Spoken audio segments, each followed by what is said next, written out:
Hello किसान भाइयों, नमस्कार। आज के अंक में हम जानेंगे फसल अवशेष प्रबंधन क्या होता है।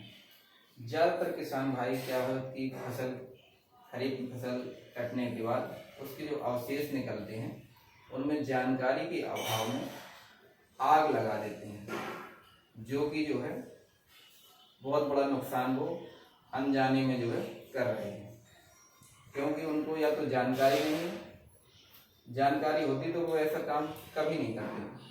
तो उनको जानकारी देने के लिए हम आज के अंक में जो है लेकर आए हैं फसल अवशेष प्रबंधन। इसको पराली प्रबंधन भी बोलते हैं, जो फसल अवशेष बन जाते हैं। फसल अवशेष जलाने से होता क्या है कि फसल अवशेष जलाने से वायुमंडल में carbon dioxide, carbon monoxide, sulphur dioxide, methane gas, इनकी मात्रा और नाइट्रस ऑक्साइड, इन गैसों की मात्रा जो है वायुमंडल में बढ़ जाती है। जब ये विषैली गैसें वायुमंडल में जाके हवा से संपर्क में आती हैं तो इंसानों को जिस साइड को वो हवाएं चलती हैं तो उस साइड में रहने वाले व्यक्तियों के सांस लेने से वो शरीर में वो हवा प्रदूषित जाती है, तो उनके जो है श्वसन तंत्र को जो है प्रभाव डालती है। जिन लोगों को जो है अस्थमा या जो है मधुमेह या हृदय संबंधी बीमारियां रहती हैं, उनको ये जो है बहुत नुकसान करती है और ख़ास तौर से बुजुर्गों और बच्चों की सेहत पे बहुत बुरा प्रभाव जो है ये डालती है। अतः किसान भाइयों को जो है कभी भी फसल अवशेषों को नहीं जलाना चाहिए। फसल अवशेषों को जलाने के लिए एनजीटी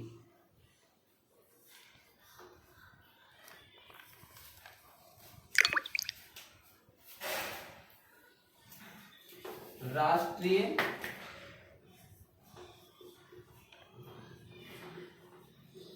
हरित प्राधिकरण, राष्ट्रीय हरित प्राधिकरण जिसको कि जो है एनजीटी बोलते हैं, एनजीटी नेशनल ग्रीन ट्रिब्यूनल, राष्ट्रीय हरित प्राधिकरण, इसकी स्थापना 18 अक्टूबर 2010 को हुई थी और इसका मुख्यालय जो है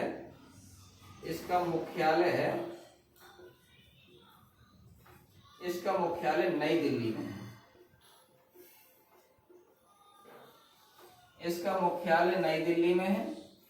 ये जो है पर्यावरण, वन एवं जीव जंतुओं से संबंधित, प्राकृतिक संपदा से संबंधित विषयों पर अपने जो है निर्णय देता है और उनको जो है संरक्षण प्रदान करने के लिए इसकी जो है आवश्यकता महसूस हुई थी और इसने एक नियम बनाया है कि जो भी किसान फसल अवशेष जलाएगा, राष्ट्रीय हरित प्राधिकरण ने भारतीय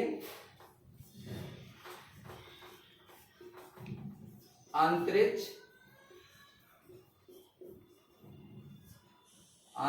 अनुसंधान संस्थान,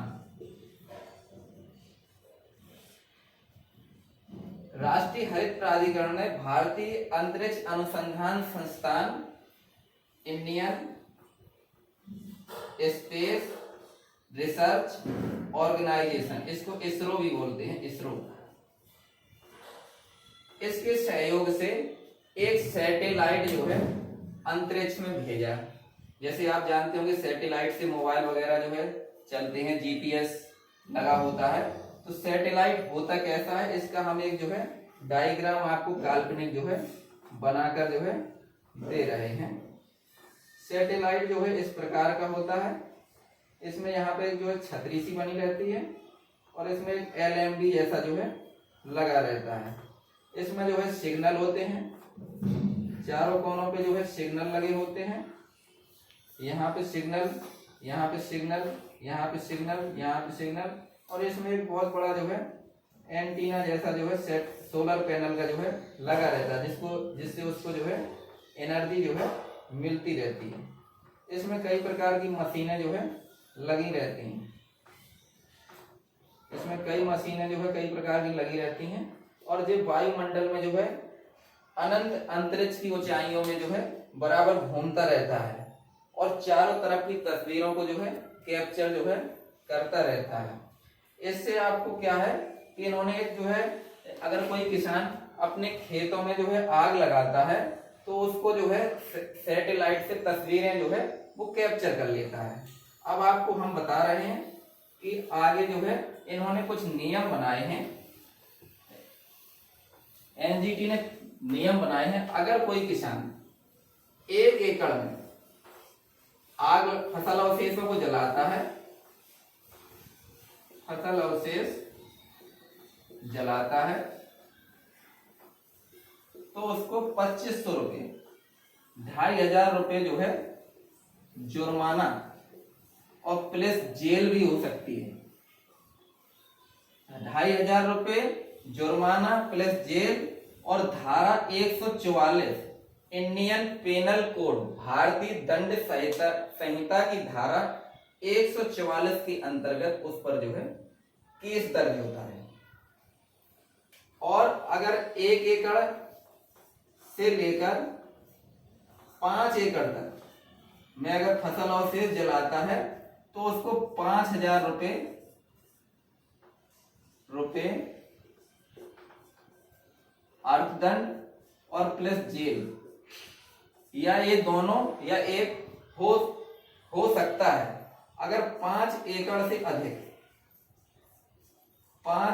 से अधिक भूमि पर अगर कोई किसान फसल अवशेष जलाता है तो उस पर 15,000 रुपये जुर्माना प्लस जेल और धारा 144 के तहत जो है कार्रवाई होती है। हमारी आप सभी किसान भाइयों से अपेक्षा है कि कोई भी किसान फसल अवशेष नहीं जलाएगा। आप लोग कह सकते हैं फसल अवशेष नहीं जलाएंगे तो उसका प्रबंधन कैसे करेंगे, कचरा तो होता है। तो उसके हम जो है आपको कुछ सिंपल से उपाय आपको जो है बता रहे हैं। इससे आपको जो है पता चल जाएगा कि आप जो है क्या कर सकते हैं। इसके लिए आपको सबसे पहले क्या करना है, फसल अवशेष प्रबंधन पराली प्रबंधन के लिए आपको सबसे पहले क्या होता है कि नंबर 1 पे खेतों में जो खरपतवार या फसल अवशेष खेतों में जो फसल अवशेष होते हैं उनको किसी तरह से जो है अलग करके और मेड़ पे, क्योंकि मेड़ पे तो कोई काम रहता नहीं है, तो फसल अवशेष को जो है मेड़ पे जो है एकत्र कर देना चाहिए। फसल अवशेष को मेड़ पर एकत्र कर देते हैं। नंबर 2 है फसल अवशेष को खेत में या किनारे पर गड्ढा खोदकर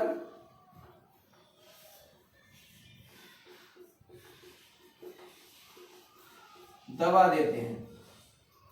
नंबर 3 है कंपोस्ट खाद बना सकते हैं।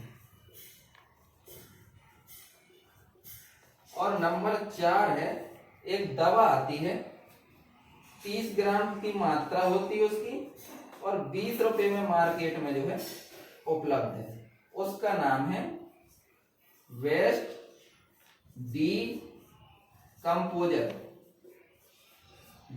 डीकंपोजर दवा को आप लाते हैं तो इससे आप एक घोल बनाते हैं, उस घोल का स्प्रे कर देते हैं तो आपका फसल अवशेष सड़ गल कर जो है नष्ट हो जाता है। अब वो कैसे जो है नष्ट होता है वो हम आपको जो है बताते हैं। बेस्ट डीकंपोजर की 30 ग्राम की शीशी को लाकर और एक आपका जो है 200 लीटर का जो है ड्रम है, इसमें आपको जो है 2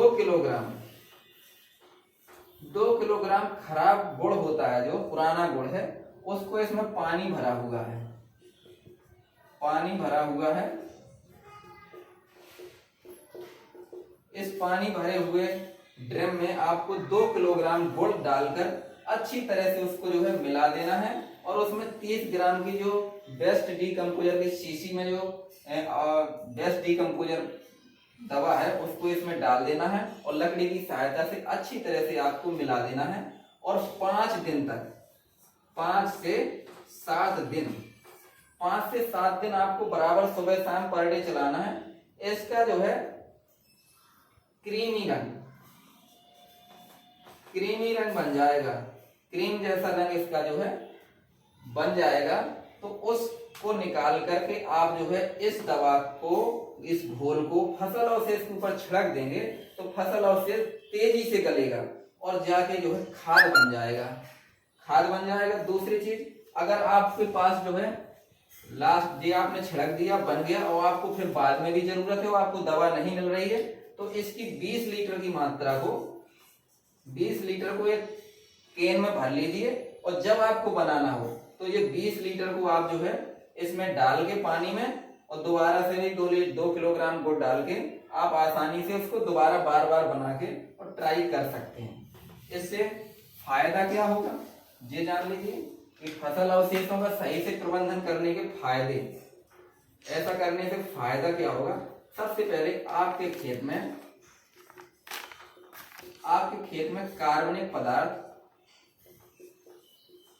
कार्बनिक पदार्थ की मात्रा में वृद्धि होगी।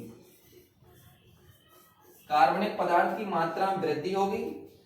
जब कार्बनिक पदार्थ खेत में बढ़ेगा, केमिकल कम होगा तो आपके खेत में जो है केंचुआ, जो आपके खेतों से केंचुआ जो है विलुप्त हो गए हैं वो दोबारा से जो है रेंगने लगेंगे, दिखाई देने लगेंगे, पैदा हो जाएंगे। केंचुआ पैदा हो जाएगा और आप भली भांति जानते हैं केंचुआ किसान का मित्र है। केंचुआ पैदा होगा तो मिट्टी में जो है रंध्र बनाएगा, छेद बनाएगा, मिट्टी को भुरभुरी बनाएगा और जब मिट्टी भुरभुरी बन जाएगी तो मिट्टी में जल धारण की क्षमता जो है बढ़ जाएगी, नमी को रोकने की और सोखने की क्षमता बढ़ जाएगी और हमारी फसलों के लिए जो है जल जो है बचा के रखेगी मिट्टी। जय हिंद, जय भारत। Thank you.